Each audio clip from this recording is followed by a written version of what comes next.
আদরটা যেরকম পেয়েছি, বাবা মা তো রয়েছে, সেই আদরের আমি বিশ্বাস করি যে কখনো সেই শৈশব থেকে এখন পর্যন্ত কখনো আমি অপব্যবহার করিনি, কখনো সুযোগ নেই। আমার শৈশব কেটেছে ব্রাহ্মণবাড়িয়াতে, জন্ম এবং বড় হওয়া ব্রাহ্মণবাড়িয়ার আশুগঞ্জে। মানে ওটাই আপনার পিতামহের বাড়ি বা আদি বাড়ি? না, আমাদের বাড়ি, মা বাবার বাড়ি হচ্ছে ফেনী, কিন্তু বাবার চাকরি সূত্রে আমাদের একটা লম্বা সময় কেটেছে সেখানে। বাবার চাকরি জীবন শুরু এবং শেষ হওয়া পর্যন্ত।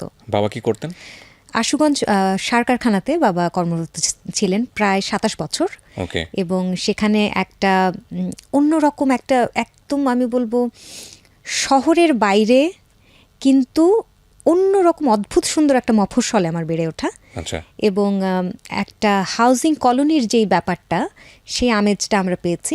আশুগঞ্জ মূলত একটা মফস্বলের চাইতেও আরেকটু যদি ছোট অর্থে ধরা হয় সেরকম একটা জায়গা, কিন্তু সেরকম জায়গায় ঠিক যে যখনই আমাদের ওই হাউজিংয়ের গেটটা দিয়ে ঢোকা হতো তখন বিশ্বাস হতে চাইতো না যে এটা বাংলাদেশের কোনো জায়গা, কারণ ওটা একটা সময় ওটা ব্রিটিশদের করে যাওয়া একটা পুরো স্থাপত্যগুলোই তাদের করা, এবং সেটা অসাধারণ সুন্দর একটা জায়গা। এবং আমার জন্ম সেখানে, আমার এসএসসি পর্যন্ত ওই একটা জায়গাতেই কেটেছে। ছোট্ট একটা কালো নিমা পরা ছিলাম এবং এইটুকু উচ্চতার একজন মানুষ। আমি জানলার গ্রিল বেয়ে উঠতাম আর নামতাম এবং গান গাওয়ার চেষ্টা করতাম।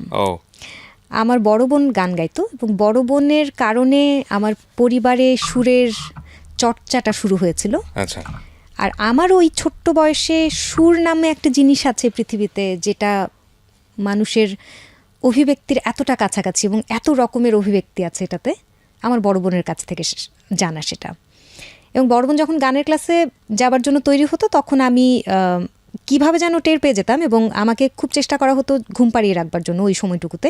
কিন্তু আমি প্রচণ্ড জেদ করতাম যে আমি গানের ক্লাসে যাব বড়পার সাথে, এবং বড়পার সঙ্গে যেতে চাওয়ার পরে আমার আবদারের পরিমাণটা এত বাড়তে থাকলো দিন দিন, যেখানে আমি শুধু গানের ক্লাসে যাবই না, আমি গানও গাইবো, এবং সেটা মঞ্চে অনেক দর্শকের সামনে।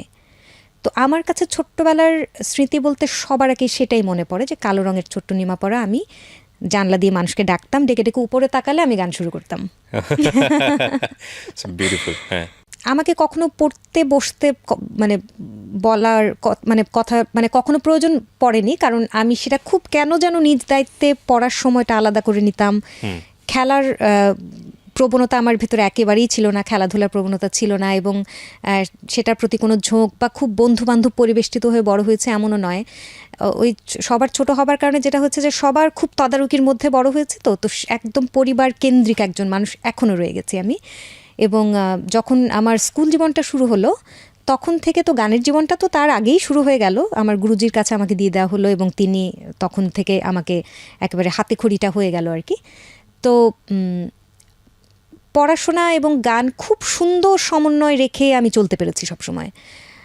আরেকটা যেটা যুক্ত হলো জীবনের সম্ভবত ৩য় শ্রেণীতে আমার জীবনের প্রথম পুরস্কার প্রাপ্তির অভিজ্ঞতা গানের প্রতিযোগিতা, এবং স্কুল থেকে তখন নির্বাচন করা হলো, হ্যাঁ তোমাকে নেব, তোমরা ব্রাহ্মণবাড়িয়া জেলাতে, তখন আমরা তো উপজেলা পর্যায়ে থাকতাম, জেলাতে গিয়ে গাইতে হবে।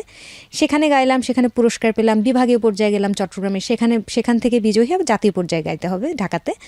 তো সেই যে একটা প্রক্রিয়া শুরু হয়ে গেল আমার ৩য় শ্রেণীতে, সেই প্রক্রিয়াটা থামলো গিয়ে ক্লোজ আপ ওয়ানে আর কি। এর মাঝখানে অনেকগুলো বছর স্কুল জীবনের অনেক প্রতিযোগিতায় অংশগ্রহণ করা। নতুন কুড়িয়ের মধ্যে অবশ্যই আমি বিশেষভাবে উল্লেখ করতে চাই এক সময়কার একমাত্র প্রতিভা অন্বেষণমূলক অনুষ্ঠান, এবং মানে সব শিশুদের একেবারে স্বপ্নের একটা অনুষ্ঠান। ওই টিভি পর্দায় যদি গিয়ে গাইতে পারতাম এরকম একটা ব্যাপার। হ্যাঁ, বিটিভিতে। তো এর মধ্যে প্রতিযোগিতা করতে করতে প্রায় 12 বার স্বর্ণ পদক প্রাপ্তির ঘটনা ঘটলো জীবনে। মানে স্বর্ণ পদক আমরা শুনি, আসলে আমার জীবনে কখনো পাওয়া হয়নি, অতটা প্রতিভাবান কখনোই ছিলাম না। এগুলোতে আসলেই গোলটোল থাকে? তখন তো সেটা স্বর্ণ হোক আর রূপা হোক আর তামা হোক, ওই যে একটা হাতে নিয়ে একটা পদক প্রাপ্তির যে আনন্দ, সেটা তখন মনে হতো যে না, আমার এইটুক জীবনের সার্থকতা। এবং এটা একটা অভ্যাসে পরিণত হলো যে কোনো প্রতিযোগিতা অংশগ্রহণ করার আগেই আমি প্রস্তুতি নিয়ে থাকতাম যে একটা পুরস্কার আমার হতে হবে, নিয়ে আসতে হবে। এবং সেটা আমার প্রত্যাশার চাইতো আশপাশের প্রত্যাশাটা এত বাড়তে থাকলো প্রতিনিয়ত, আমার স্কুলে, আমার শিক্ষক শিক্ষিকা সবার মধ্যে। কিন্তু আমার পরিবারের মানুষ খুব একটা পাত্তা টাত্তা দিত না এগুলো। আচ্ছা, মানে পুরস্কার পেয়েছে তো হ্যাঁ পেয়েছে, এরকম daily একটা living, ব্যাপার আর কি। হ্যাঁ okay. একদমই, মানে এটাকে আর আলাদা করে উদযাপনের কোনো বিষয় বা আমাকে খুব উৎসাহ দিয়ে কিছু একটা উপহার দেওয়া, যেটা আমি অন্যান্য বন্ধু বান্ধবদের মধ্যে দেখতাম তাদের বাবা মারা করতো, আমাদের মধ্যে এটা কখনো ছিল না। এবং হয়তো বা তাদের প্রত্যাশাটা আরো অনেক বড় কিছু ছিল। তো সেই জায়গাটা ক্রমশ ছুঁতে পারছি বা ছোঁবার চেষ্টা করছি, যেহেতু এখনো সেই পথেই আমার খুব সরল রেখায় হাঁটা চলছে এখনো। তো হয় না যে বড় হচ্ছেন, চারপাশের পরিবেশটাও পরিবর্তন হচ্ছে, মানুষের জীবন তো হ্যাঁ সরল রেখায় তো অবশ্যই থাকি আমরা সবসময়, কিন্তু অনেকগুলো ডাইমেনশন যুক্ত হয়, বোঝার ব্যাপার থাকে। ছোটবেলার যে দুনিয়াটা পুরো বয়সের সাথে সাথেই সেই দুনিয়াটা পারসেপশনের জায়গাটাতে পরিবর্তন হয়। আমি না শৈশব থেকেই জীবন নিয়ে খুব মানে গভীর ভাবনার একজন মানুষ ছিলাম, মানে খুব দার্শনিক কিছু ভাবনা আমার মধ্যে কাজ করতো। এবং আমার কখনো ওই খুব মজার স্মৃতি বা বন্ধু বান্ধবদের সঙ্গে দুষ্টুমির ঘটনা এইগুলো আমার জীবনে ঘটেইনি। ওকে। এবং খুব অদ্ভুতভাবে সেই যে খুব নিজের ভিতরে গুটিয়ে থাকার একটা প্রবণতা এবং নিজের ভাবনাগুলো, হ্যাঁ সেটা কিছুটা পরিবর্তন হয়েছে যখন আমি এই বড় পরিসরে মিডিয়াতে কাজ করতেলাম। তখন আমাকে ঘিরে এবং আমার অনেকের সঙ্গে কাজ করার সুযোগ হলো, প্রয়োজন পড়লো। এবং এটা যেহেতু একটা প্রতিষ্ঠান, সেখানে এককভাবে তো কিছু হবে না, সবার সঙ্গে সবার একটা হৃদ্যতা, এই জিনিসগুলো কিন্তু আছে। কিন্তু একেবারে আমার অনেকের থাকে না যে জীবনের অনেক বড় একটা অংশ জুড়ে বন্ধু বান্ধব মানে বন্ধু পরিবেষ্টিত হয়ে চলার একটা বিষয়, সেটা আমার ক্ষেত্রে কখনো ঘটেনি। কি হতো, আপনি ক্লাসে যে চুপচাপ বসে থাকতেন এক কোনায়? না সেটাও ছিলাম না। আমাকে সবাই যেটা করতো যে গান শোনানোর জন্য ধরতো, প্রতি ক্লাসের মাঝখানে 2-3 মিনিট সময় যেটুকু পাওয়া যেত, এক শিক্ষক যাবেন আরেকজন আসবেন ওই সময়টুকুতে। এবং সারাক্ষণ আমার এখনো মনে পড়ে আমি অঙ্ক করতাম, গুনগুন করতাম, ক্লাসে কিছু লিখছি, গুনগুন করতাম। এবং সবাই সেই সুযোগটাই নিত যে স্যার চলে গেছেন এখন জোরে শোনাও।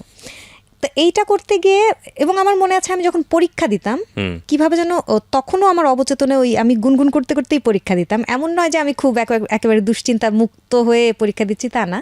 মানে এটা কিভাবে যেন মানে আমার আচরণের ভিতরে ঢুকে গেছে আর কি, যে এটা খুব সহজাত প্রবৃত্তি যে আমি যে কোনো কাজের ভিতরে গাইছি। তো সেইটা ছিল খুব চুপচাপ ছিলাম না, কথাবার্তা তো হতোই এবং গানটা অনেক বেশি হতো, কিন্তু ওই অনেক বেশি সময় কাটানো বাইরে বা খেলতে চলে যাওয়া বিকালবেলার সময়টা, ওইটা আমার ক্ষেত্রে হয়নি।